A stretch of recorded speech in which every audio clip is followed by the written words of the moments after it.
Hey everyone, Michael O'Brien here. A few weeks ago, I did a video called How to Create a Performance, where I talked about how to kind of put a story together and to kind of make a piece of magic your own. One of the most popular questions I got after making that video was like, well, what about creating your own tricks like from scratch? Like, how do I go about doing that? Because in that video, what I talked mostly about was taking things that you already know and kind of like playing with the themes a little bit, or maybe adding like kind of your own twist to it, or taking the bits and pieces from those effects and kind of building your own act out of it. In this video, I wanted to talk a little bit more about how I go about creating magic. Now, I'm going to use the term creating very loosely in this video. I hesitate very much to say I have created anything, because magic is an art form that's been around for literally thousands of years. So the chances of you creating something new that hasn't been done already is like extremely slim. But what I think that I do a good job of is taking things that other people have done and making them better, or taking different ideas from different people and combining them together to make a new variation on said effect. So there's a couple different ways that I approach creating magic. Very rarely will I ever sit down, grab a pen, and be like, okay, I'm going to create something today. What do I want to create? Like, usually that doesn't happen. Usually the way that I create things is to solve some kind of problem. The problem can be that I want to achieve a certain effect and I don't know a method for it, so I have to sit down and come up with a method for it. Or the problem could be, I'm performing a piece of magic that I enjoy, but I don't like the handling that the original creator came up with, and so I kind of find a way to tweak it and add my own handling to it. The best example of this that I can come up with is Tour de Force, which is the first magic product that I ever released to the magic community. It is an in-the-hands triumph effect, and the idea is that there are no moves. Like, you literally just have them take a card out of the deck, the card is put back in the middle, there's no breaks or anything like that. I don't have to hold a pinky break, I don't do anything weird. I just cut the cards in half, very slowly turn one half face up, shuffle it into face down, doing a pharaoh shuffle. And right before you square everything up, you can show the state of the cards. Half are face up, half are face down. You can even hand the deck to the spectator and let them square the cards up. Take the deck back, open it up one more time and spread it, showing them that the cards are all shuffled face up and face down. Snap your fingers, and when you spread the cards again, all of the cards are facing the same way this time, except for one, which is their chosen card. That's not a new premise. It's called Triumph. It's been out for a very, very long time, right? There's multiple different variations of it using multiple different methods and techniques. The in-the-hands version that I learned a while back was Upstanding Triumph by J.C. Wagner. The effect itself is really good. It makes use of the Larry Jennings Bill Goodwin display, which is one of my favorite convincers in card magic. That's the bit that allows you to show half the cards face up and half the cards face down before squaring everything. It's a really cool optical illusion, and it's a great convincer. I really liked that part. What I didn't like was all of the mess to get into that situation.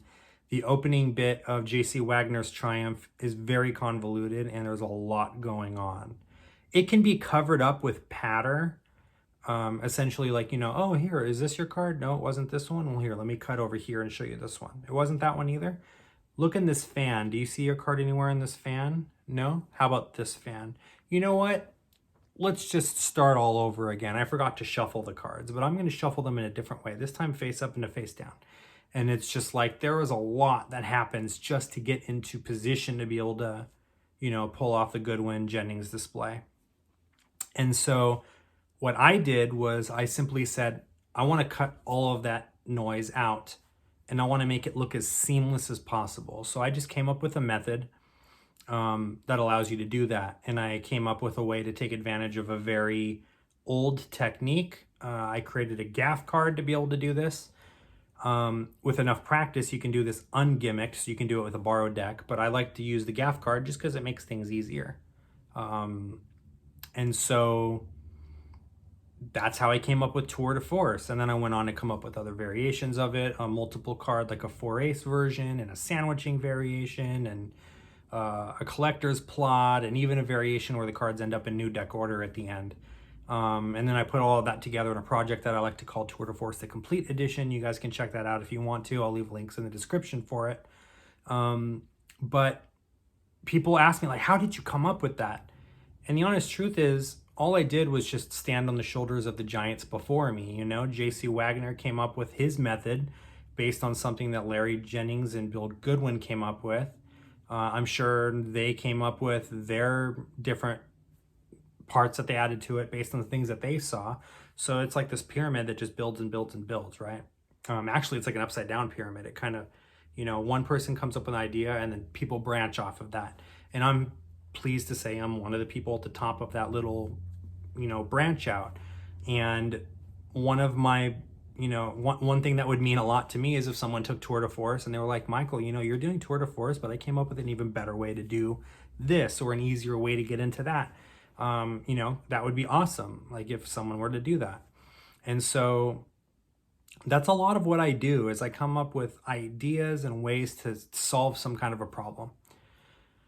Another effect that I created is called drawing a blank. It's a blank deck routine, which is kind of a comedy routine. Essentially, I have someone think of a card. All the cards are blank, face and back.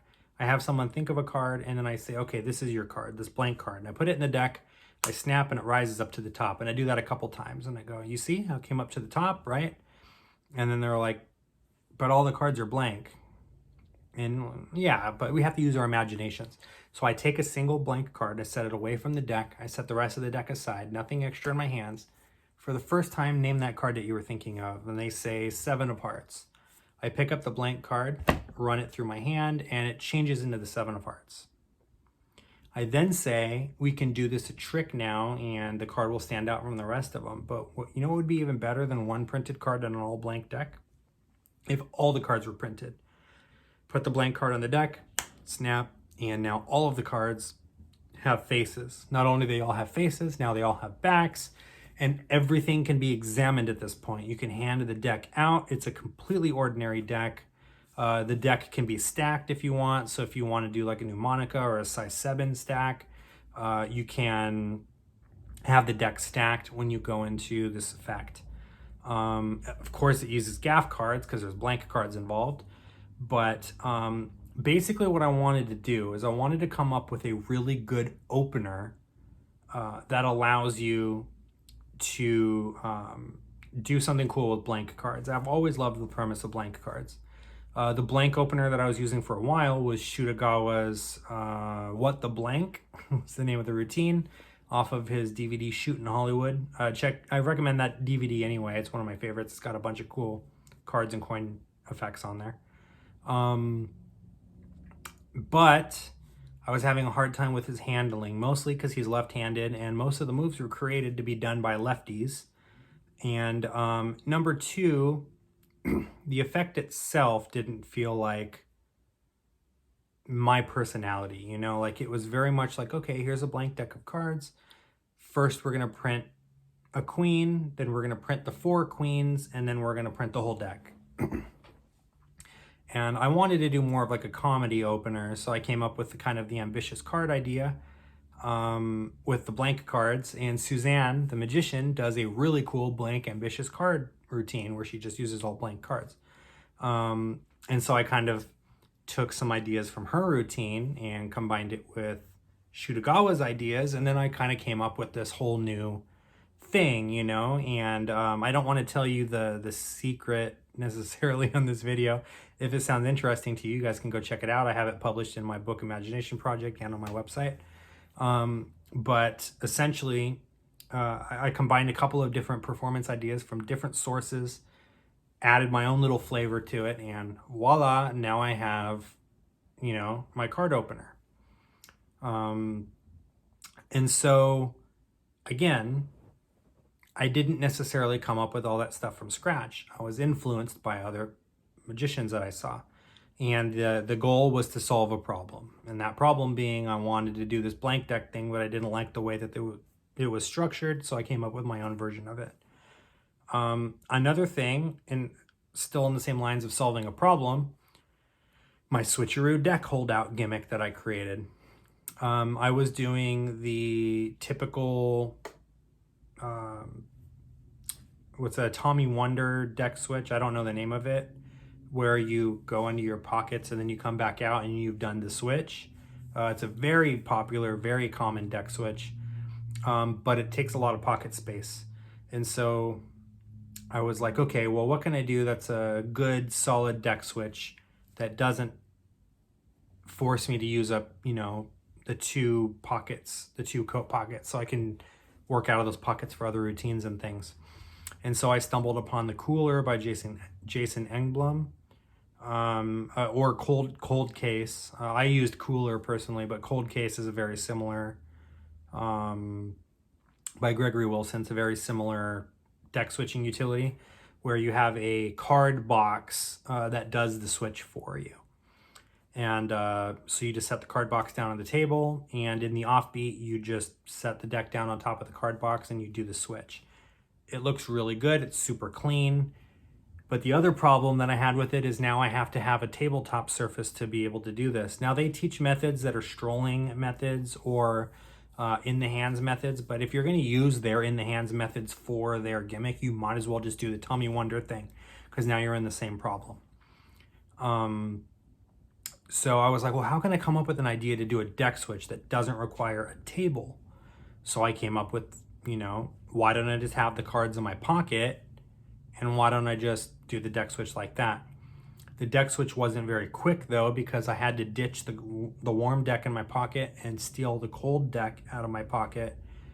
And it was hard to keep the decks separated. It was hard for me to grab the deck out of my pocket and have it all squared up. So like the switch would take like 3 or 4 seconds, which was a long time. So I was like, okay, well, I got to do something now. I got to find out some way to keep these cards squared up in my pocket. So I came up with the Switcheroo deck holdout. And essentially it's just a leather bag that sits in my back pocket that holds the deck of cards squared up. And it has the cards sticking out of my pocket. So I don't have to reach all the way into my pocket to take out the cards, and I don't have to worry about squaring them. It takes less than a second to do the switch. And you can do it anywhere. You can do it strolling, you can do it table hopping, you can do it in a formal stand-up situation, with a table, without a table, it doesn't matter. So I came up with the idea to do the switch, and then I wanted to come up with some ideas of what to use the switch for. So it's like, okay, well, now I know how to do the deck switch. The one trick in particular that I wanted to switch for was my Chicago closer. I did the blank trick at the opening, and the Chicago closer is a Red Hot Mama type effect with a color changing deck.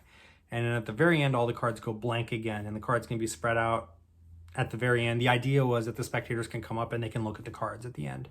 So everything again is examinable at this point.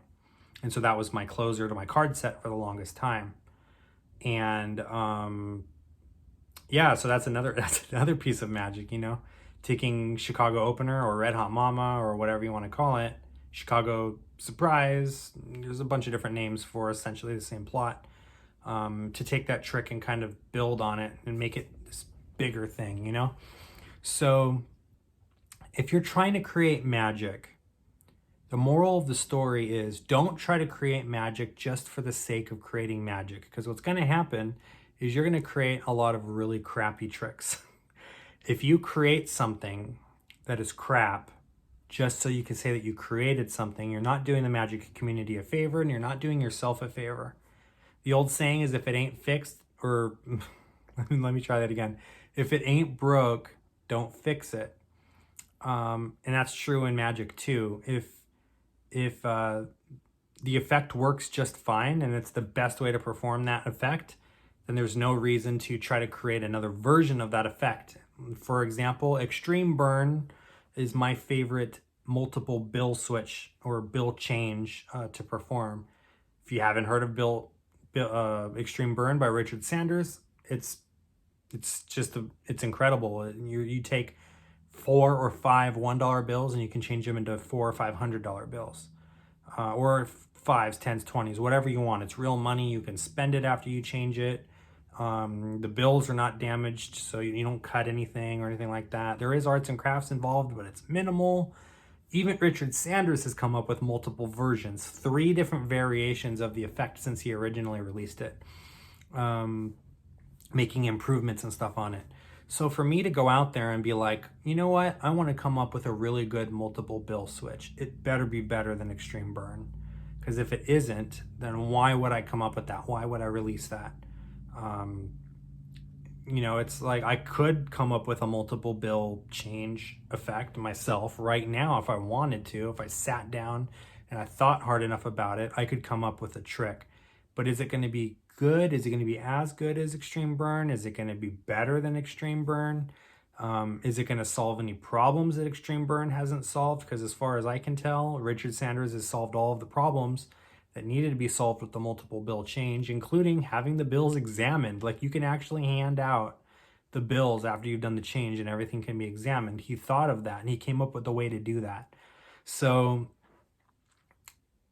if you're going to create a magic effect, there's a few things that I want to say. Number one, and I want to turn this into a rant. Craig Petty already did a rant about, he calls them shitty downloads or shitty products that the magic community puts out. I'm going to say, if you want to create your own effects, do so because you want to try to solve some sort of problem. So again, that problem can be, I want to do this effect, but I don't know a way to do that. And I haven't been able to find any other material that allows me to do that. So I'm going to come up with a method for it. That's one thing. I already am performing this piece of magic, but I don't like the method. I want to come up with a better method for it, or a method that's easier for me to perform, improving upon the effect. That's another way to do it. You should never be going out there and just coming up with magic for the sake of coming up with magic. And if you are going to come up with magic, you should be working the crap out of it, performing it over and over and over again until you can do it with your hands tied behind your back, with your eyes closed while you're reciting, you know, the alphabet backwards. You should be able to do the effect that well. It should be tested in front of a live audience. It shouldn't just be an idea that you have in your mind. Obviously right now with COVID, that's why I said there's always a caveat with COVID, because like right now it's hard to go out and beta test, you know, these effects when, excuse me, you're not even allowed to go outside. But yeah, so really work these products in, or work these effects in, and then eventually if you think that it's something that you can release to the magic community as a product or as a download or as a PDF or whatever, then is the time to consider doing that. But yeah, so that's kind of a little glimpse into my creative process. Like I said, I never really just sit down and be like, I'm gonna come up with a trick today. Like, that doesn't happen.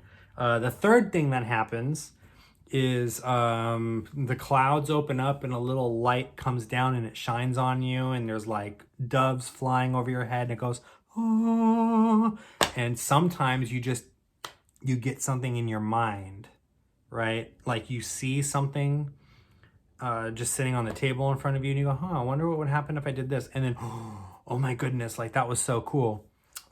Justin Miller talks about in one of his interviews, again on Magic TV with Craig Petty, his inspiration for the mint thing. You've seen it, where the little mint goes and it jumps inside the thing.